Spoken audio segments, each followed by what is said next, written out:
So I think it's pretty well established that if you go and do some resistance training, you're going to stimulate the growth of your muscle tissue. But what is it that actually causes this? How does this work, in a brief summary?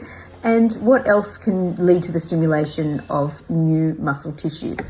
So what's really fascinating about muscle tissue is it contains these very specialized cells called satellite cells. And what they do is they sit on the membrane of the muscle tissue or the muscle cells and actually wait for the stimulation. When they're stimulated by something like, for example, tearing of the muscle tissue or micro damage, they're going to then migrate to the area of damage and differentiate and eventually get converted into new muscle tissue. So essentially what I'm saying here is that we have special stem cells that can be converted into new muscle cells. And what causes this to occur, what causes this proliferation and differentiation of these satellite stem cells, is the tearing and damage of muscle tissue. So it makes sense that if you were to go into the gym and lift some really heavy stuff, and even stretching your muscle tissue can cause damage to the tissue or micro damage, which then will lead to these satellite stem cells converting themselves into new muscle tissue. So you're not just effectively fixing the cells that have been damaged, you're actually producing more, which leads to muscle growth. So I hope this makes sense.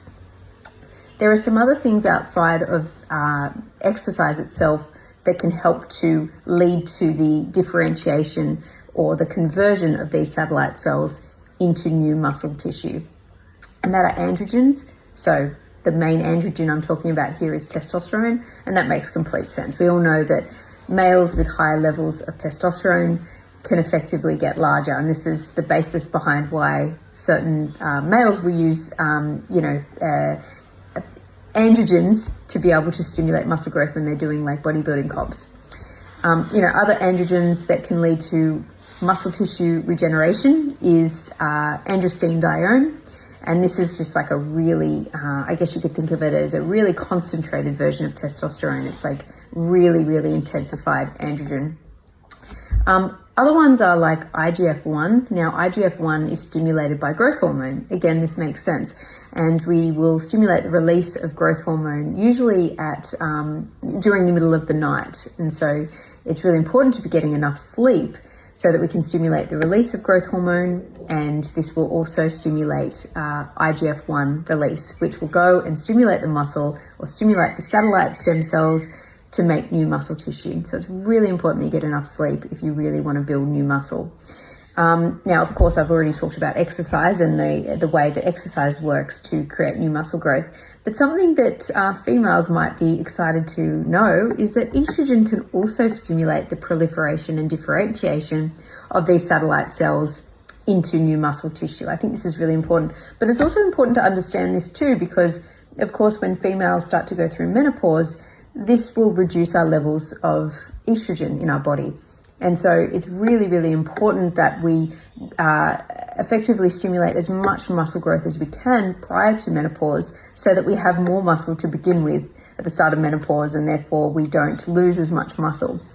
But this is also where, I suppose, for some women who really substantially lose a lot of estrogen, how they can use, biological hormones to be able to help to keep on a little bit more muscle tissue as well. What about things that can actually decrease the conversion of satellite stem cells into muscle tissue? Well, it's no surprise that glucocorticoids, or in other words, cortisol, is a really great inhibitor of satellite stem cell differentiation and proliferation. Other things that you may not know about that also make sense are the use of non-steroidal anti-inflammatory drugs, or even, as I just said, glucocorticoids, so steroidal anti-inflammatory drugs.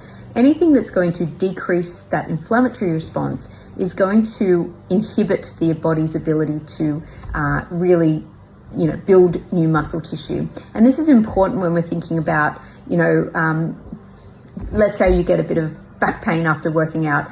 Try to avoid taking NSAIDs, a couple of hours around training, because it will really decrease that inflammatory response. That's what they're supposed to do. They decrease inflammation in the body, And so if you take them too close to training, it could actually inhibit your body's ability to allow that inflammation to lead to the satellite cell differentiation and proliferation. I think this is something that's not often thought about. And I mean, that's an interesting point too. And the reason this makes sense is because it's that muscle tearing and the inflammation that is inevitable with muscle tearing that's going to lead to the stimulation of the satellite cells differentiating. So anyway, I hope that made sense. I hope that didn't go into too much detail, but if you have any questions, let me know.